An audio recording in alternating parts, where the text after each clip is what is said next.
অন্তর্বর্তীকালীন সরকারের শপথ গ্রহণের সাক্ষী হতে চান তারা। বিকেল থেকে রাষ্ট্রপতির সরকারি বাসভবন বঙ্গভবনের সামনে অসংখ্য লোকের ভিড়। বৃহস্পতিবার মাগরিবের আজানের পর বাড়তে থাকে মানুষের আনাগোনা। জনস্রোতে বঙ্গভবনে প্রবেশ করতে হিমশিম খায় আমন্ত্রিত অতিথিদের গাড়ি। সৃষ্ট যানজটের কারণে অনেককে গাড়ি রেখে হেঁটে আসতে দেখা যায়।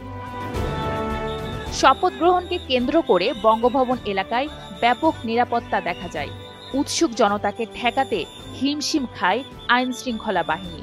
রাত 8:45টায় বঙ্গভবনে প্রবেশ পথে বিকল্পধারা বাংলাদেশের প্রার্থী মাহি বি চৌধুরীকে নানা ব্যঙ্গাত্মক স্লোগান দেন উৎসুক জনতা। এমন পরিস্থিতিতে শেষ পর্যন্ত তার গাড়ি বঙ্গভবন ত্যাগ করে। এছাড়াও র্যাবের গাড়িকে লক্ষ্য করেও ব্যঙ্গ করেন তারা। দাঁড়িয়ে থাকা ব্যক্তিরা বঙ্গভবনে প্রবেশকারীদের কাছে সরকারের প্রতি নানা প্রত্যাশার কথা তুলে ধরেন। রাত 8টার পর বঙ্গভবনে প্রবেশ করেন অধ্যাপক ডক্টর মোহাম্মদ ইউনূস। একে একে প্রবেশ করে 13 জন উপদেষ্টার গাড়িও।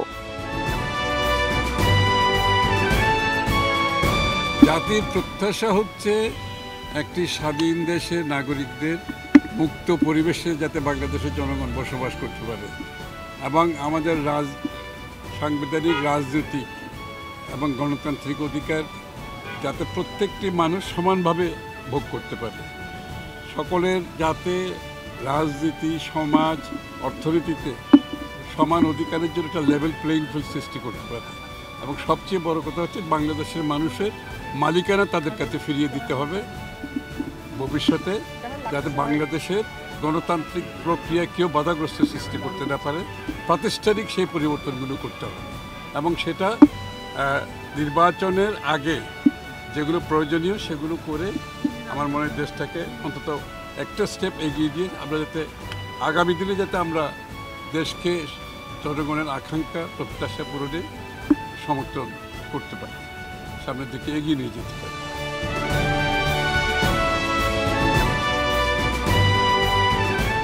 দেশের নাগরিক সমাজ সবাই মিলে আগামী বাংলাদেশ কিন্তু বিনির্মাণ করতে হবে। শুধুমাত্র স্পেসিফিক কোনো গোষ্ঠী সম্প্রদায়ের হাতে বাংলাদেশ যদি আমরা ছেড়ে দেই তাহলে কিন্তু বাংলাদেশের পরিবর্তন হবে না। ছাত্র জনতা সম্মিলিতভাবে ঐক্যবদ্ধভাবে যেভাবে ফ্যাসিস্ট শক্তির পরিবর্তন করেছে, এই কর্তৃত্ববাদী রাষ্ট্র থেকে গণতান্ত্রিক রাষ্ট্র বিনির্মাণেও কিন্তু আমাদেরকে একইভাবে নাগরিক সমাজ, গণমাধ্যম, ছাত্র জনতা সকলে কাঁধে কাঁধ মিলিয়ে কাজ করতে হবে। আজকের দিনে আমরা একদিকে আনন্দিত, আরেকদিকে বেদনা বিধুর যে আমাদের অনেক ভাই বোনের রক্তের উপর দিয়ে, লাশের উপর দিয়ে আমাদের এই অর্জনটা আসলে যদি বলেন এটা একটা বিমর্ষ চিত্তে আনন্দের অনুভূতি, এইটুকু বলা যায়।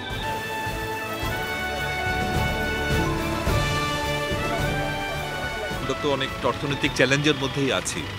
আমাদের নানা সমস্যা, দ্রব্যমূল্য বৃদ্ধি, তারপরে এতে মানুষের জীবন অতিষ্ঠ হয়ে উঠেছে, মানুষের ইনকাম কমে গেছে, একটা বড় অর্থনৈতিক সমস্যার মধ্যে কিন্তু দেশ অতিক্রম করছে। তো উনি দ্রুততম সময়ের মধ্যেই দেশে আমাদের এই যে ভেঙে পড়া অর্থনীতি সেটিকে উনি সাজিয়ে দেবেন এবং দেশে একটা সুষ্ঠু গণতন্ত্রের ব্যবস্থা করবেন। এটা তো ওনার কাছে আমরা সবার প্রত্যাশা। উনি একজন বাংলাদেশের গর্ব। রাত 9টার পর শপথ গ্রহণ করেন অন্তর্বর্তী সরকারের প্রধান উপদেষ্টা ডক্টর মোহাম্মদ ইউনূস। অন্তর্বর্তীকালীন সরকারের প্রধান উপদেষ্টা পদের কর্তব্য বিশ্বস্ততার সহিত পালন করিব। তারপর শপথ নেন আরও 13 জন উপদেষ্টা। তাদের শপথ পাঠ করান রাষ্ট্রপতি মোহাম্মদ শাহাবুদ্দিন। যদিও 3 জন উপদেষ্টা বঙ্গভবনে উপস্থিত হতে পারেননি, তাদের পরে শপথ নেওয়ার কথা রয়েছে। অকৃত্রিম বিশ্বাস ও আনুগত্য পোষণ করিব। বঙ্গভবনে উপস্থিত ছিলেন প্রায় 400 অতিথি। তাদের মধ্যে ছিলেন রাজনীতিবিদ, শিক্ষাবিদ, কূটনীতিক সহ সরকারি ও সামরিক ঊর্ধ্বতন কর্মকর্তারাও। শপথ শেষে উপদেষ্টা ও অতিথিরা বের হয়ে যাওয়ার সময় উৎসুক জনতা আনন্দে মেতে ওঠেন।